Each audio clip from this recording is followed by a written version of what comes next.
Would you like to see the alignments and the aspects we're talking about this week?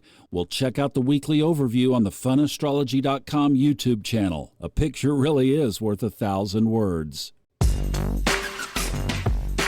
Welcome to the Fun Astrology Podcast. It's Tuesday, September 3rd. We are solidly now into September. The holiday is over. Hi, everybody. Glad you're joining us. We are going to meet a new contributor to this podcast who I think you are going to really enjoy. We met her in one of the recent speed readings with Robert Glasscock, and I had two other people say, you should connect with her, and I did. So I am really excited to bring you Alisa Dixon.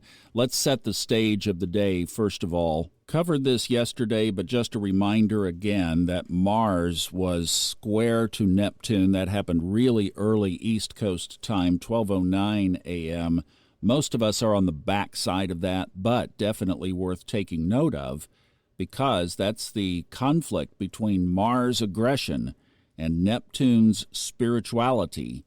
Mars moving forward in Gemini, Mercury now, the ruler of Gemini, moving forward, Neptune in retrograde in Pisces at the last degree, 29.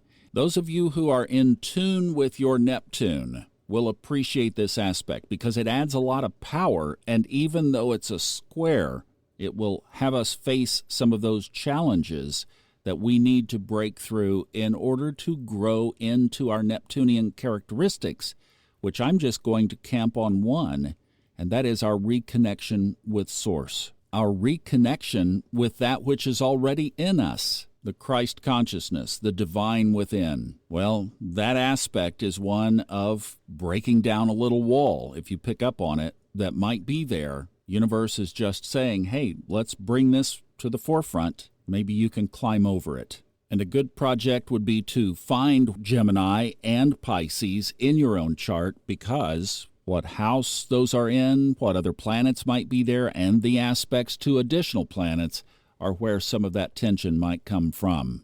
Now, the other aspect today, Venus conjoins the South Node and opposes the North Node at 7:58 p.m. this evening Eastern. And I am so excited to introduce you to Alisa Dixon. And one of the things I love about Alisa is, get this, before she started studying astrology, she had two kids. The first one she named William, and the second she named Lily. William and Lily. She said she had no idea. But now she knows she is on a path to become an astrologer, and we're here to help give her a platform to be able to do that. So periodically, like Jenny and like Liz Grace and like Kristen, she's going to pop in here from time to time with her thoughts on various aspects in the sky. Hi, Alisa. Hi, Thomas, and hello to the Fun Astrology Podcast family. I'm so excited to talk to you today about Venus conjunct the South Node in Libra. So let's take this piece by piece. Venus is all about love and beauty and all the things that bring us joy and happiness. The South Node is all about releasing and letting go of things that no longer serve us. And Libra is a social sign, all about relationships and balance and harmony and fairness. And Libra is ruled by Venus. Venus loves being in Libra. She's very happy and very strong here. So let's put this all together. To really appreciate this conjunction and the timing of it all, we need to look at it in the context of what we've just been through. Look at the energies that have been present in the last few weeks. We've had some really intense aspects. Mars and Jupiter in Gemini both squared Saturn in Pisces. We had a full moon in Aquarius square Uranus and Taurus. Venus and Virgo squared Mars and Gemini. And I know Thomas and others have already talked about these aspects at length, so we definitely do not need to relive and rehash them today. But I only bring them up in this context because these aspects brought a lot of friction and a lot of volatility into the environment. And chances are they may have shown up as tension in some of our relationships that perhaps might now need a little repair. So let me just say, thank goodness Venus is back in Libra, in her home sign where she is strong. Venus has already brought some of that warmth back into our relationships. Venus has brought that feel-good energy back into the world. So now, as Venus comes to meet the South Node in Libra, Venus and the South Node together are shining a spotlight on something, something that needs to go, something that needs to be released, something that no longer serves us.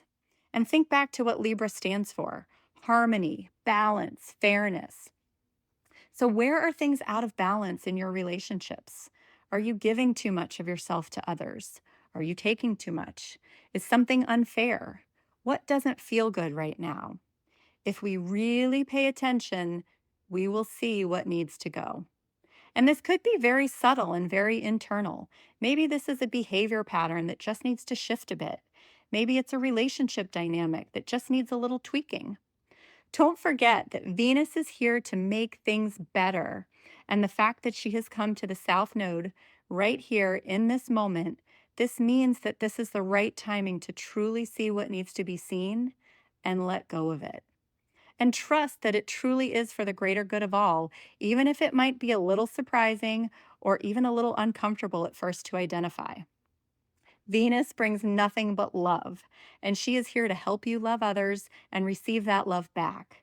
So trust this process and just let go of whatever you need to let go of. That's how I'm working with this energy, and hopefully I gave you an idea of how you can work with it too. Thanks again for listening, and have a great day, everyone. And you did indeed, Alisa, give us some great thoughts about how to approach this. And I was thinking as I was listening to what you had to say that the nodes of the moon have been such a big topic, both here and on the Old Soul, New Soul podcast. And over the next couple of days, we have a lighter week. I'm going to take some of that time to share some updated thoughts that I've had on the nodes of the moon. So we'll do that this week as well. And they are completely complementary to what you just discussed. So thank you so much. Welcome aboard. Glad to have you, Alisa, and we'll look forward to your future contributions to the podcast. All right, you heard what to do. Now let's go do it. Have a great day. I love you guys, and we'll see you back tomorrow.